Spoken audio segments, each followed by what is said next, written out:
संसद में ऐसा कौन सा बिल ला रहे हैं मोदी शाह की इंडिया कैंप में मच गई है जबरदस्त खलबली। नमस्कार, बहुत स्वागत है आपका न्यूज 18 का डिजिटल प्लेटफॉर्म आप देख रहे हैं। मैं हूं आपके साथ रितु सिंह। संसद के मानसून सत्र में 11 से 13 अगस्त तक सियासी हलचल तेज होने वाली है। बीजेपी ने अपने सांसदों को तीनों दिन सदन में मौजूद रहने के लिए व्हिप जारी कर दिया है। तो वहीं आपको बता दें कि कांग्रेस ने भी सांसदों को अलर्ट कर दिया। इस बीच एफसीआरए संशोधन विधेयक और परिसीमन को लेकर अटकलें तेज हैं। कांग्रेस ने एफसीआरए का विरोध करने का ऐलान किया, जबकि सरकार ने दोनों मुद्दों को अपनी प्राथमिकता में शामिल बताया है। बहुत दिनों से ये बातें हो रही हैं कि एफसीआरए बिल आखिर कब आएगा, डिलिमिटेशन बिल आएगा या नहीं। और इंडिया वाले अलग नारे लगा रहे थे कि नरेंद्र मोदी कहाँ हैं, अमित शाह कहाँ हैं, लेकिन अब कोई नहीं पूछेगा कि मोदी शाह कहाँ हैं, क्योंकि संसद में कुछ तो बड़ा होने वाला है, जिससे इंडिया गठबंधन वाले अब अलर्ट है। अपने अपने सांसदों को कह दिया गया है कि कोई इधर उधर नहीं जाएगा, क्योंकि सरकार और बीजेपी ने भी किसी बड़े एक्शन की तैयारी को पूरा कर रखा है। तो बीजेपी ने अपने सभी सांसदों के लिए व्हिप जारी कर दिया। सभी को 11, 12 और 13 अगस्त को संसद में मौजूद रहने को कहा। उधर कांग्रेस ने भी अपने सांसदों को मौजूद रहने को कहा है। यानी तगड़ा माहौल बन गया कि अगले कुछ दिनों में संसद में कुछ तो बड़ा हो सकता है, जिसके लिए हड़कंप मच गया है। व्हिप जारी हो रहे हैं। विपक्ष के हंगामे वाले तेवर को मोदी सरकार ने नंबर से जवाब देना शुरू कर दिया और अगले 4 दिन में होने वाला है जिससे विपक्ष की नींदें उड़ने वाली हैं।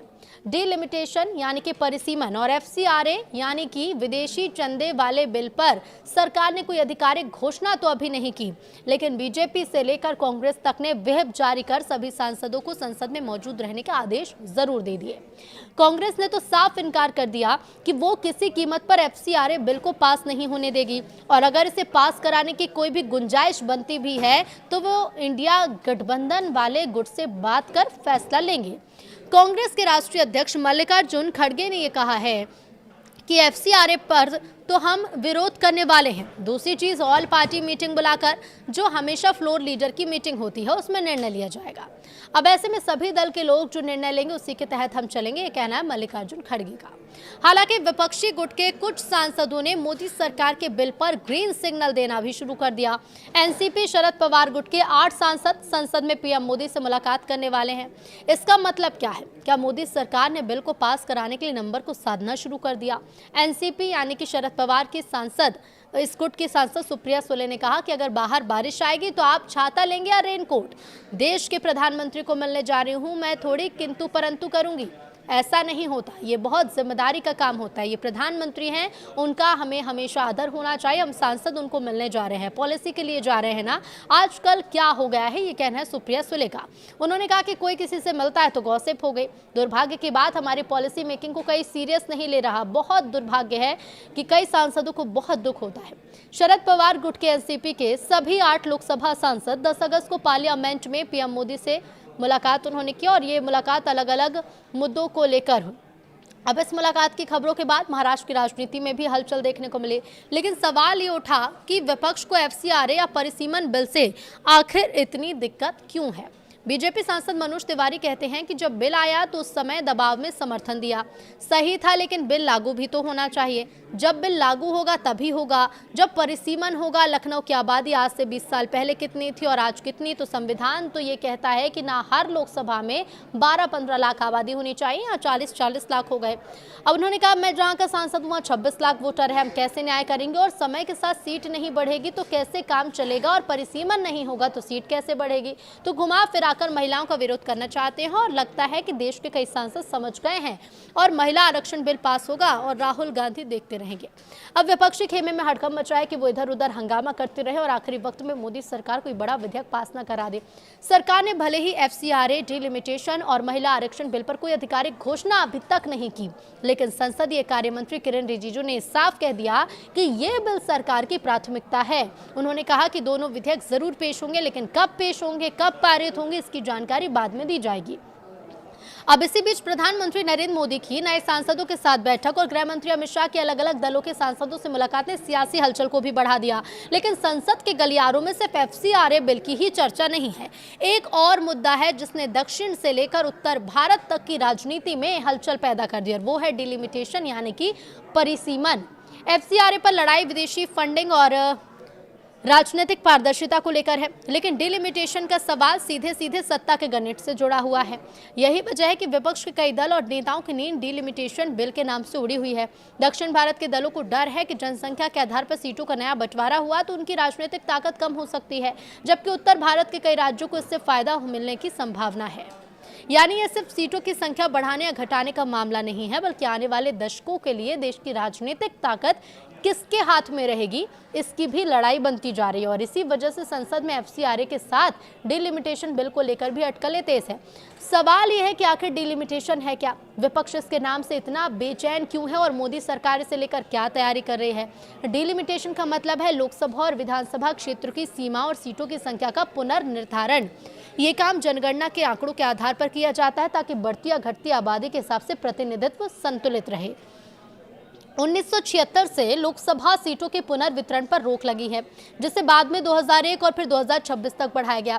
अब 2026 के बाद नए परिसीमन की चर्चा तेज है। दक्षिण भारत के कई राज्य जैसे तमिलनाडु, केरल, कर्नाटक, आंध्र प्रदेश कहते हैं कि उन्होंने जनसंख्या नियंत्रण में सफलता हासिल की। अगर केवल आबादी के आधार पर सीटें बढ़ाई गई तो उत्तर प्रदेश, बिहार, राजस्थान और मध्य प्रदेश जैसे अधिक आबादी वाले राज्यों को ज्यादा सीटें मिल सकती हैं। अब इसके पीछे का तर्क भी समझिए। जबकि दक्षिणी राज्यों का संसद में प्रभाव घट सकता है, लेकिन बीजेपी का जवाब सीधा यह है कि देश के लोगों को उनके प्रतिनिधित्व के हिसाब से हक मिलना चाहिए। अगर किसी इलाके की आबादी बढ़ गई है तो वहां के लोगों का प्रतिनिधित्व भी उसी अनुपात से हो। लेकिन विपक्षी खेमों को अपनी सत्ता और वोट बैंक खोने का डर है। 11 से 13 अगस्त तक क्यों रहेंगी निगाहें, क्या रहेगा इंपॉर्टेंट, वो भी जान लीजिए। तो डिलिमिटेशन सिर्फ सीटों की नई ड्राइंग नहीं है, बल्कि ये तय कर सकता है कि आने वाले सालों में संसद में किस इलाके की राजनीतिक ताकत कितनी ज्यादा होगी। इसलिए इस मुद्दे पर इतना बड़ा राजनीतिक घमासान मचा है। और इस सब के बीच में आबादी का प्रतिनिधित्व प्रभावित हो रहा है। मॉनसून सत्र में सरकार ने अभी तक 8 बिल पेश किए, जिसमें से 5 बिल एक सदन से पास हो चुके हैं। इसी हफ्ते 4 और बिल सदन में पेश होंगे। ट्रिब्यूनल सुधार विधेयक 2026 को कानून मंत्री अर्जुन राम मेघवाल पेश करेंगे। इसका मकसद अलग अलग न्यायाधिकरणों की प्रक्रियाओं में सुधार लाना है। खान एवं खनिज विकास एवं विनिमय संशोधन विधेयक 2026 इसे केंद्रीय मंत्री जी किशन रेड्डी पेश करेंगे। खान और खनिज अधिनियम 1957 में संशोधन के लिए है। केरल नाम में परिवर्तन विधेयक 2026 को अमित शाह पेश करेंगे। अब बहुराज्य सहकारी समिति संशोधन विधेयक भी पेश किया जाएगा। ये बिल सहकारिता क्षेत्र के विकास से जुड़ा है। निगाहें 11, 12 और 13 अगस्त पर टिकी है, क्योंकि सवाल सिर्फ कुछ बिलों का नहीं, सवाल यह है कि क्या मोदी सरकार संसद में ऐसा राजनीतिक मास्टर स्ट्रोक खेलने जा रही है जो विपक्ष के पूरे गणित को बदल देगा। अब निगाह इसी पर है कि क्या कुछ पेश किया जाएगा और किस पर मोहर लगती है। तो बीजेपी ने अपने सभी सांसदों के लिए व्हिप जारी कर दिया। सभी को 11, 12 और 13 अगस्त को संसद में मौजूद रहने को कहा। उधर कांग्रेस ने भी अपने सांसदों को मौजूद रहने को कहा है। यानी तगड़ा माहौल बन गया कि अगले कुछ दिनों में संसद में कुछ तो बड़ा हो सकता है, जिसके लिए हड़कंप मच गया है। व्हिप जारी हो रहे हैं। विपक्ष के हंगामे वाले तेवर को मोदी सरकार ने नंबर से जवाब देना शुरू कर दिया और अगले 4 दिन में होने वाला है जिससे विपक्ष की नींदें उड़ने वाली हैं। डिलिमिटेशन यानी कि परिसीमन और एफसीआरए यानी कि विदेशी चंदे वाले बिल पर सरकार ने कोई आधिकारिक घोषणा तो अभी नहीं की, लेकिन बीजेपी से लेकर कांग्रेस तक ने व्हिप जारी कर सभी सांसदों को संसद में मौजूद रहने के आदेश जरूर दे दिए। कांग्रेस ने तो साफ इनकार कर दिया कि वो किसी कीमत पर एफसीआरए बिल को पास नहीं होने देगी, और अगर इसे पास कराने की कोई भी गुंजाइश बनती भी है तो वो इंडिया गठबंधन वाले गुट से बात कर फैसला लेंगे। कांग्रेस के राष्ट्रीय अध्यक्ष मल्लिकार्जुन खड़गे ने यह कहा है कि एफसीआरए पर तो हम विरोध करने वाले हैं। दूसरी चीज, ऑल पार्टी मीटिंग बुलाकर, जो हमेशा फ्लोर लीडर की मीटिंग होती है, उसमें निर्णय लिया जाएगा। अब ऐसे में सभी दल के लोग जो निर्णय लेंगे उसी के तहत हम चलेंगे, ये कहना है मल्लिकार्जुन खड़गे का। हालांकि विपक्षी गुट के कुछ सांसदों ने मोदी सरकार के बिल पर ग्रीन सिग्नल देना भी शुरू कर दिया। एनसीपी शरद पवार गुट के 8 सांसद संसद में पीएम मोदी से मुलाकात करने वाले हैं।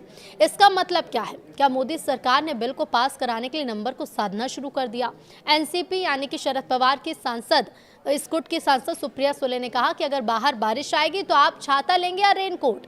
देश के प्रधानमंत्री को मिलने जा रही हूं, मैं थोड़ी किंतु परंतु करूंगी।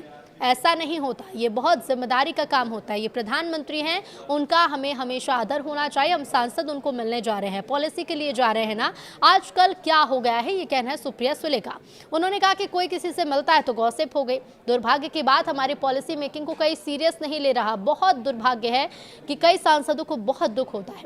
शरद पवार गुट के एनसीपी के सभी 8 लोकसभा सांसद 10 अगस्त को पार्लियामेंट में पीएम मोदी से मुलाकात उन्होंने की और ये मुलाकात अलग अलग मुद्दों को लेकर हुई।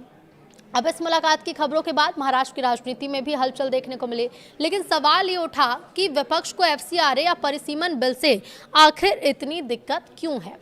बीजेपी सांसद मनोज तिवारी कहते हैं कि जब बिल आया तो उस समय दबाव में समर्थन दिया, सही था, लेकिन बिल लागू भी तो होना चाहिए। जब बिल लागू होगा तभी होगा जब परिसीमन होगा। लखनऊ की आबादी आज से 20 साल पहले कितनी थी और आज कितनी, तो संविधान तो ये कहता है कि ना हर लोकसभा में 12-15 लाख आबादी होनी चाहिए, या 40-40 लाख हो गए।